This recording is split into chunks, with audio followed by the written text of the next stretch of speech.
Shalom, bien-aimés dans le Seigneur, chers téléspectateurs et internautes de notre chaîne PPT.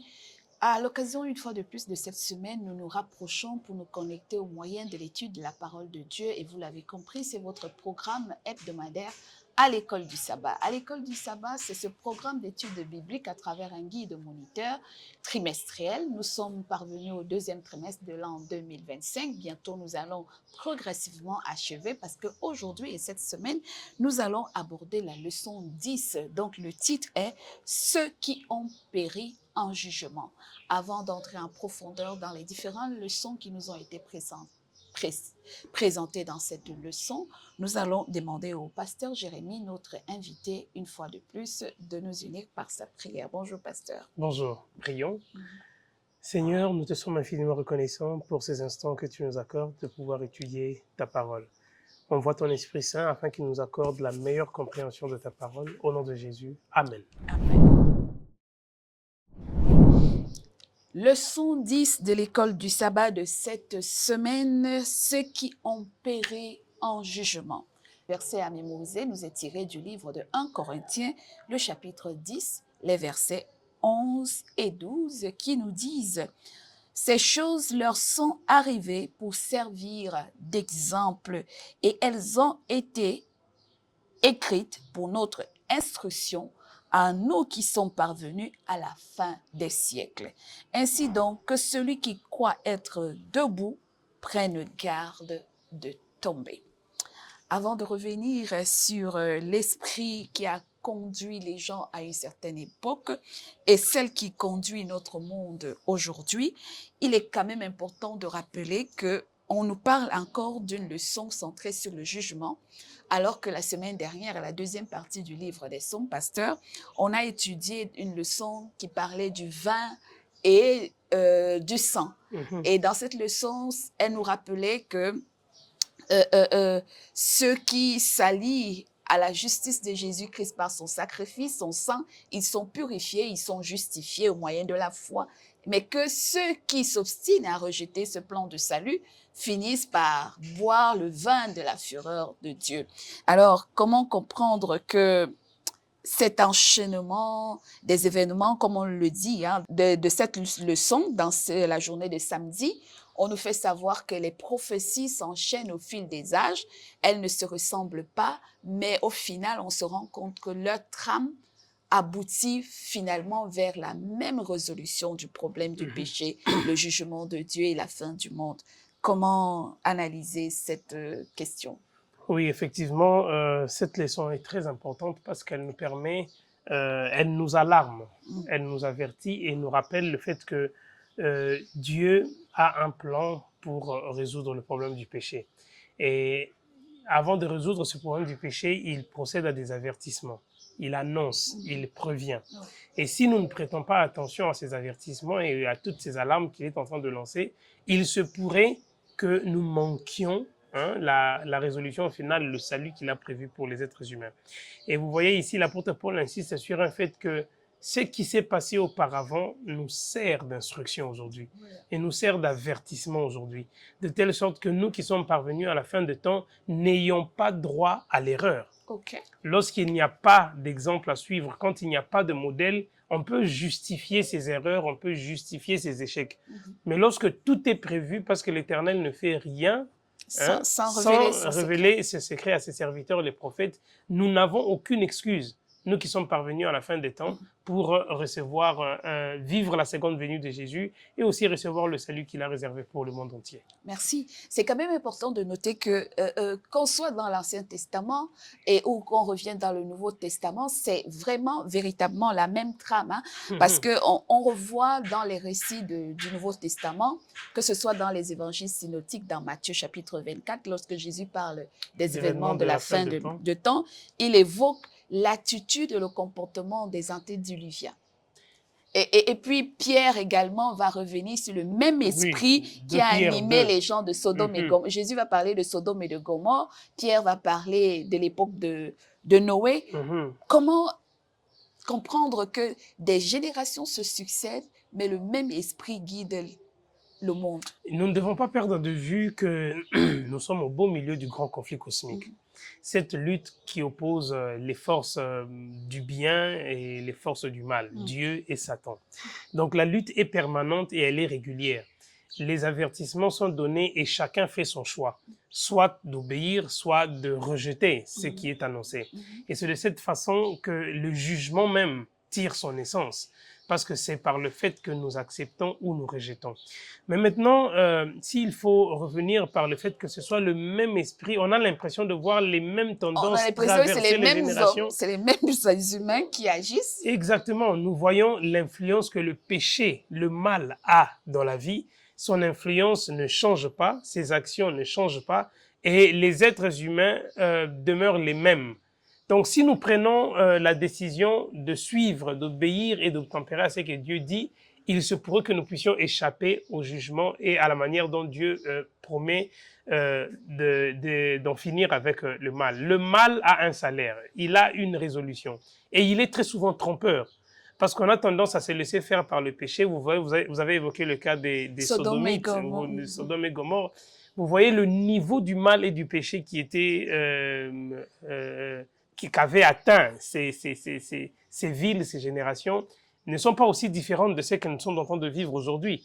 Et les mêmes résolutions, Dieu n'a qu'une seule résolution face au péché. Il n'y en a pas deux. Il n'y a pas deux salaires pour le péché. Il n'y en a qu'un seul. Et si, peu importe les générations, nous ne prêtons pas attention à ce que Dieu avance, Dieu alarme, nous finirons de la même manière que tous les autres. Et c'est pour cela que d'ailleurs, la leçon de dimanche nous parle de la colère de l'agneau. Et en lisant Apocalypse chapitre 6, du verset 12 au verset 17e, il dit, Apocalypse chapitre 6, du verset 12 au verset 17e, « Je regardais quand il ouvrit le 6e sceau, il y eut un grand tremblement de terre, le soleil devient noir comme un sac de crin, la lune entière devint comme du sang. Et les étoiles du ciel tombèrent sur la terre, comme lorsqu'un figuier secoué par un vent violent jette ses figues vertes.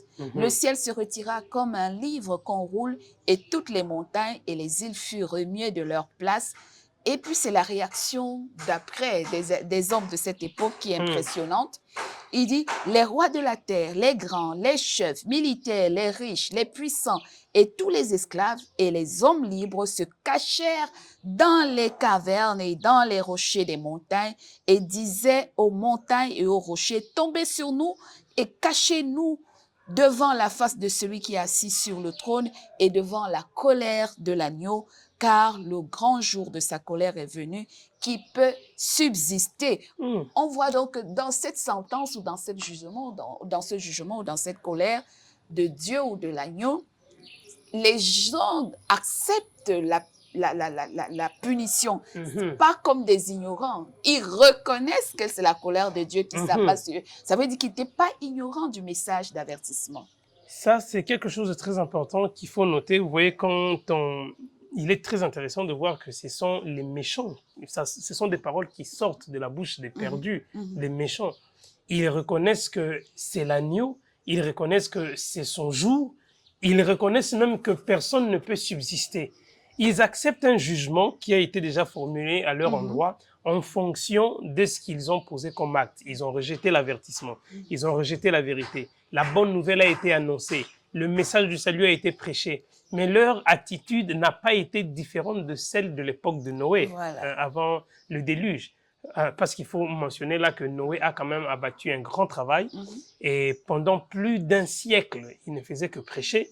Et à la fin, malheureusement ou heureusement, il n'y a que 8 personnes. Et le comble, c'est que c'est sa famille. Donc ici, dans la fin de temps, il n'y a personne qui se dira être voilà, j'étais ignorant, je ne savais pas, on ne m'a jamais dit, non, non. Dieu n'est pas injuste. Les jugements de Dieu est juste et correct. Et c'est comme ça que nous passons par la phase du jugement avant que la sentence ne soit prononcée. Donc ici, nous voyons l'attitude des méchants démontrer que véritablement, ils reconnaissent que c'est le Christ. La justice de Dieu. Ils reconnaissent ce qui arrive n'est pas une surprise pour eux. Ils le savaient. Et ils sont en train de voir, oh, c'est arrivé, c'est ça. Ils citent, ce ne sont pas les bons, ce ne sont pas les rachetés, mais ce sont les mauvais. Donc c'est pour dire que de sa colère. Cachez-nous de ça. Et puis, c'est paradoxal.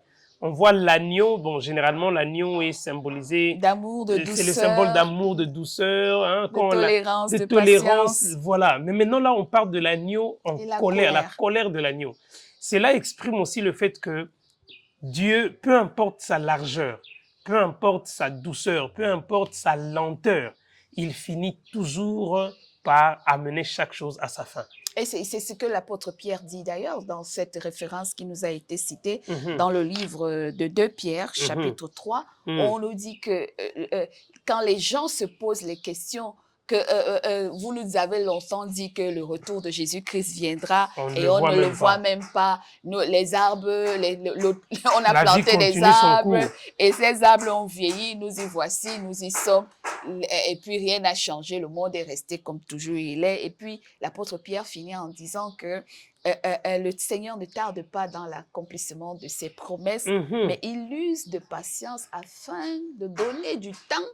Et le même Pierre, il dit, croyez que la patience du Seigneur est Et votre salut. Ça, c'est quelque chose de très important parce que aujourd'hui, nous voyons même dans la cinématographie, nous voyons les productions de Hollywood, il y a des films où on illustre même le phénomène du déluge. Vous sentez qu'il y a de la moquerie cachée, il y a une certaine ironie cachée derrière. C'est comme si les gens se moquaient, dédaignaient et s'en foutaient. C'est du n'importe quoi, ils nous disent des choses qui ne se réalisent jamais. Oui.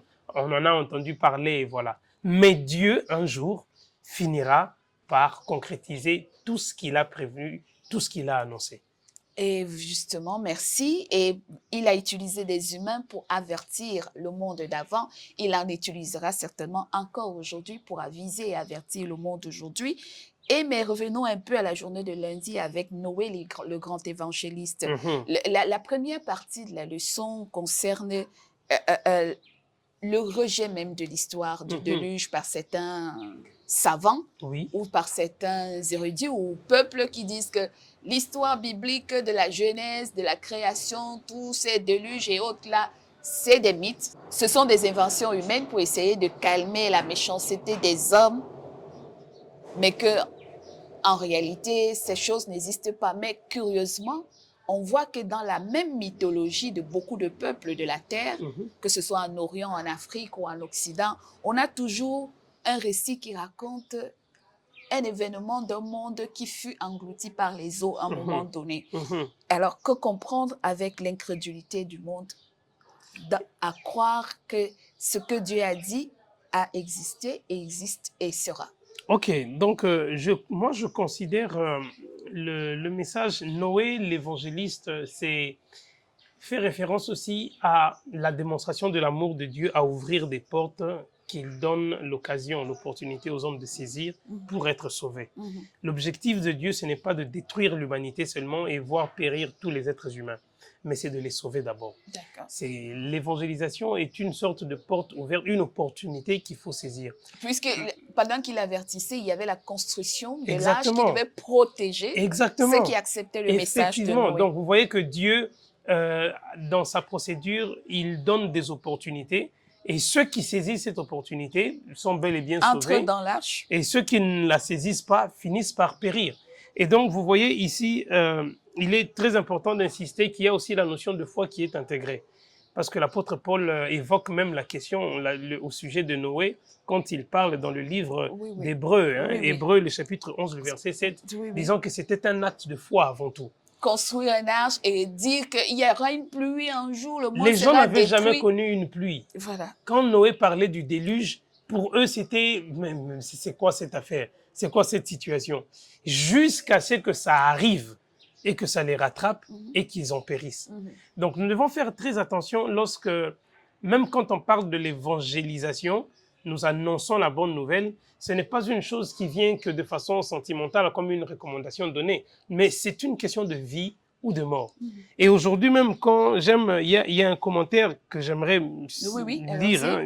On nous dit le deuxième paragraphe, c'est que heureusement, à l'heure actuelle, de nombreuses parties du monde sont très réceptives au message des trois anges. L'évangélisation, la prédication de notre message unique se révèle incroyablement efficace dans de nombreux endroits et beaucoup viennent à connaître le Seigneur. Contrairement à ce qui s'est passé pendant le déluge, où on a vu sur l'ensemble de l'humanité, 8 8 personnes être seulement. sauvées.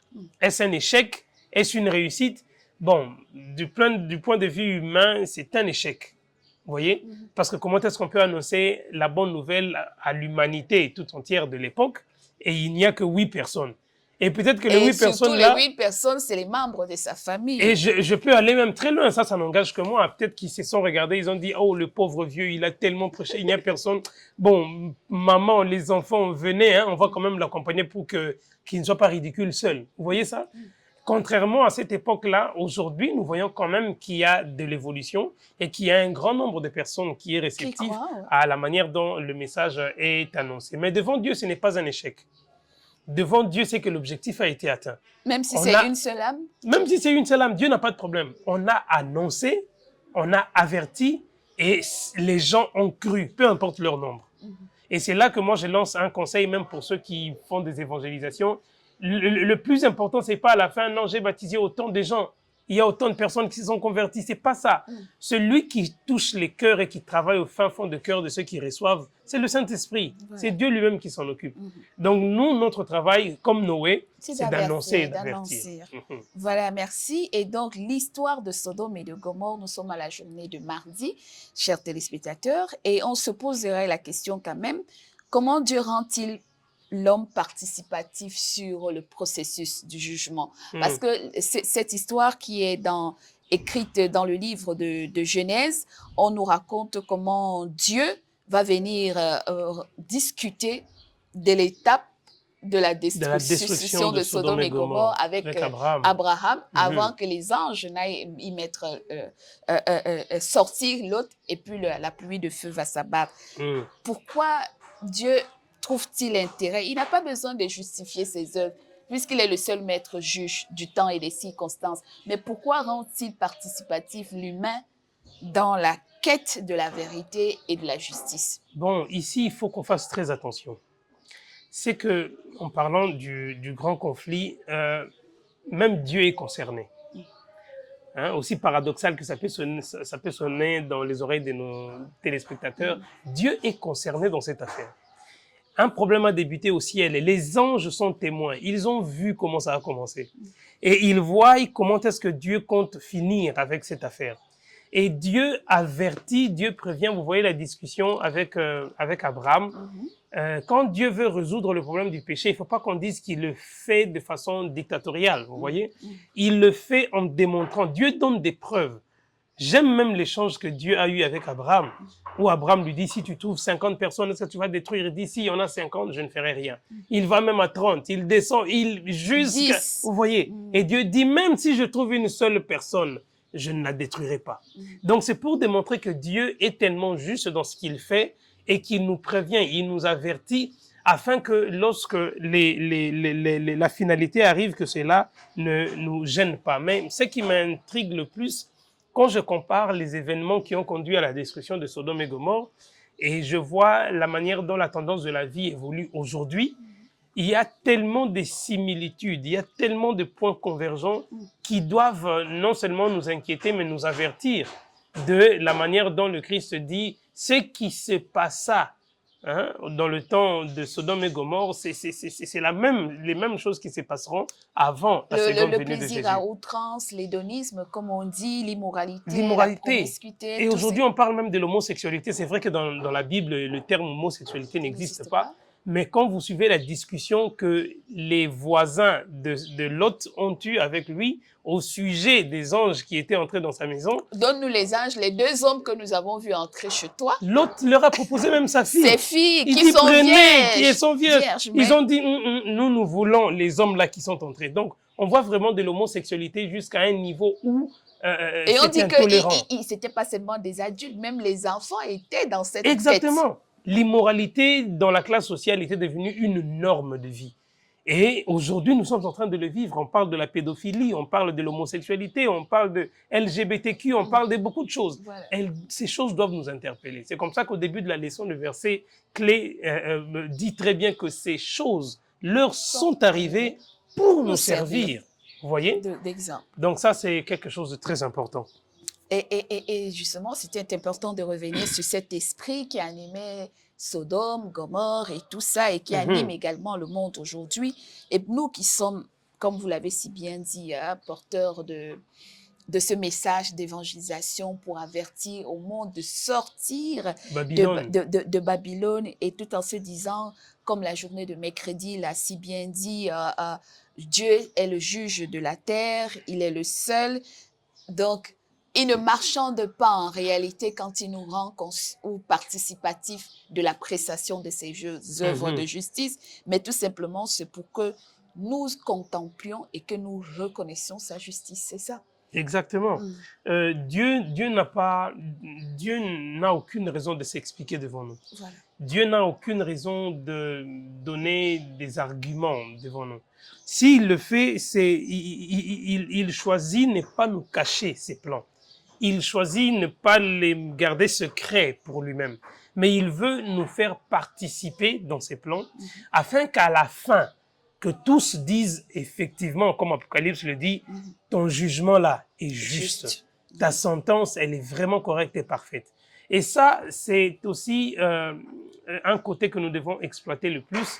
Nous sommes créés à son image, il nous a fait selon sa ressemblance, il nous a doté du pouvoir de choisir le libre arbitre. Il faut qu'on fasse très attention avec la manière dont nous faisons usage de ce pouvoir qu'il nous a accordé pour que nous ne puissions pas nous prendre trop la tête. Aujourd'hui, les gens, ils s'en foutent même de Dieu. Vous voyez, Dieu a tellement été ouvert, tellement large, tellement il nous rend participatifs à ce qu'il accomplit, que nous nous prenons la tête jusqu'à croire que, voilà, on peut même... Nous avons le droit à la sentence de condamner les autres. Exactement. Nous pouvons pointer le mal des autres, nous pouvons facilement Justement. Ici, je soulève un point, c'est que, vous savez, lorsqu'il y a eu schisme entre les deux royaumes, Israël du nord et au nord et puis au sud, le Juda, Israël était considéré comme une nation qui s'était apostasiée. Ils avaient oublié la notion du véritable culte, l'adoration, la véritable adoration. Mais lorsque Dieu parle dans le livre d'Ézéchiel, je crois Ézéchiel, le chapitre 14, et puis il leur dit que, voilà, vous êtes plus méchants que les méchants. Voilà, oui, nous sommes justement dans la leçon de jeudi. On nous parle du jugement d'avant la venue de Christ. Exactement. Cette leçon qui montre que les croyants ou ceux qui restent fidèles pensent parfois que quand Dieu est si vigoureux dans son jugement avec les autres, ça ne nous concerne pas. Ça ne nous concerne pas. Et ça, c'est quelque chose de très dangereux. Parce que l'avertissement, quand Dieu donne l'avertissement, il ne particularise pas, il ne dit pas que voilà, c'est telles personnes qui sont concernées, les autres ne sont pas concernés. Non. Parce qu'Ecclésiaste se dit clairement qu'il amènera tout le monde en jugement. Et nous devons faire très attention, surtout nous qui avons reçu. Nous serons jugés plus sévèrement. Vous voyez, parce qu'on a été avertis à ce sujet. Donc, ne soyons pas pressés que de voir les autres comme méchants, comme mauvais, ou le mal qu'ils sont en train de poser, mais sachant que cet avertissement nous concerne nous aussi.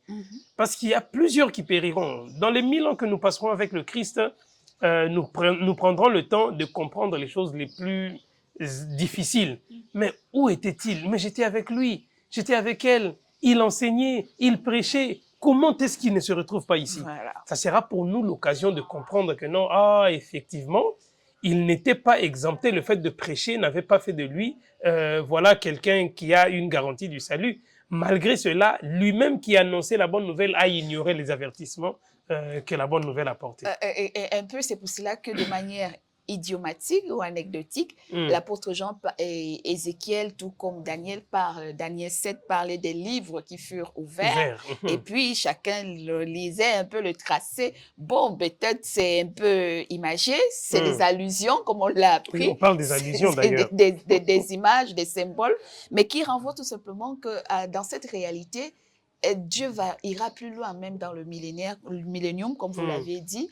Il nous permettra de comprendre pourquoi certaines parmi nos compagnons de lutte sur la terre ne sont pas parmi nous alors que tous nous avons professé le nom de Jésus. Mm. Et c'est justement l'une des leçons très capitales dans cette leçon de 10, c'est cette leçon de jeudi qui m'a le plus marqué. Mhm. C'est que nous avons des yeux très durs, très sentencieux envers le monde. Oh, l'immortalité, oh, l'idolâtrie, Mhm. oh, le sabbat, ils ne respectent pas le sabbat, ils sont dans le dimanche, oh, ils boivent les alcools, ils vont dans les boîtes de nuit. Nous passons le temps à citer les impurités du monde, les péchés du monde, mais nous oublions que nous-mêmes, Nous sommes avec concernés. cette vérité, nous sommes concernés dans ce jugement-là. Vous voyez ici, dans ce paragraphe, l'auteur souligne un fait, il dit, mais en parlant de la destruction de Sodome et Gomorrhe, il dit, mais ce n'était pas seulement Sodome et Gomorrhe qui ont été examinés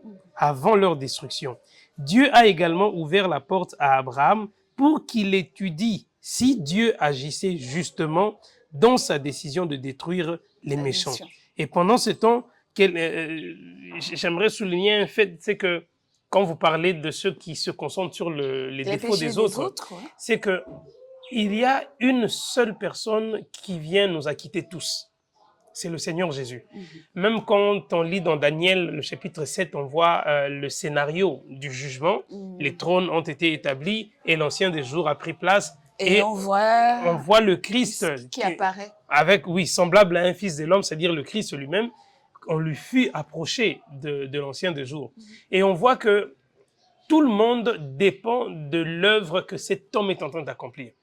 Donc ici sur terre, nous n'avons pas besoin, ou il n'y a aucune évidence à pouvoir se faire passer pour un saint ou un impur, parce que nous n'avons qu'un seul intercesseur qui plaide pour nous tous, c'est le Seigneur Jésus. Vous voyez que c'est la preuve que le mal est encore là, il continue à faire ses effets.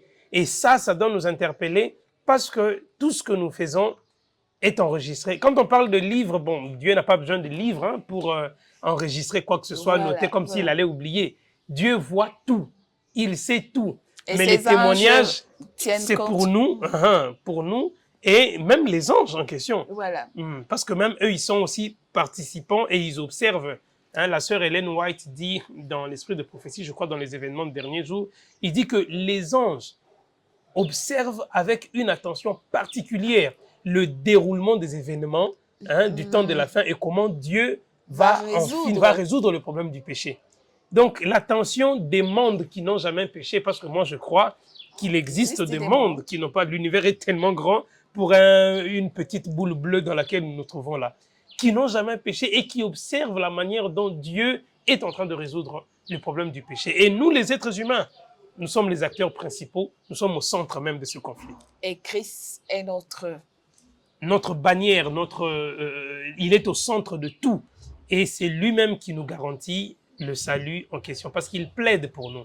Voilà, il plaide pour nous contre les accusations constantes du diable que l'ennemi vient proférer à l'égard de chacun de nous. Exactement. Et alors, c'est la raison pour laquelle chacun de nous devrait s'accrocher sur l'amour et la justice de Jésus-Christ comme seul gage de notre salut. Il est notre avocat. Mais quand il reviendra très bientôt, ce ne sera plus un avocat, mais ce sera un juge. Ça sera un juge. Et malheur à ceux qui refuseront avoir plaidé sous le couvert de son manteau. J'aimerais souligner un dernier détail, c'est que vous voyez même chez nous, les êtres humains, lorsqu'on vous traduit en justice, écoutez, parlez de corruption et tout ce que vous voulez, mais il est très avantageux d'avoir le juge de votre côté. Lorsque le juge est de votre côté, vous savez que peu importe les accusations que les avocats de l'autre partie peuvent avancer, le juge est de votre côté. Le juge va trancher l'affaire. Et il sait comment l'avocat peut faire tout ce qu'il fait.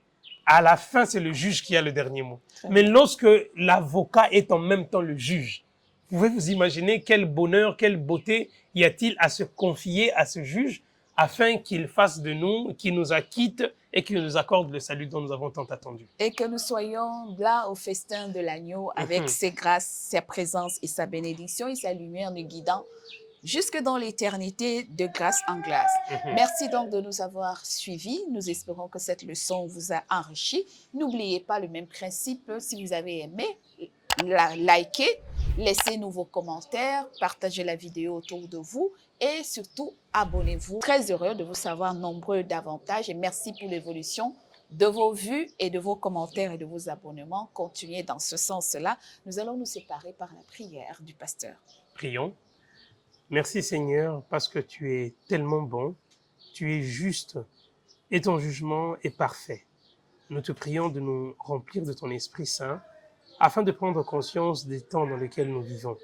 Aide-nous à racheter les temps, car les jours sont mauvais, pour que quand tu paraîtras dans les nuées, que nous soyons ceux qui sont prêts à te rencontrer et à vivre éternellement avec toi. Merci pour tous ceux qui ont suivi cette leçon. Accorde-leur une compréhension beaucoup plus claire et une lumière dans leur sentier. Au nom de Jésus. Amen. Amen. Amen. Merci à vous et au revoir.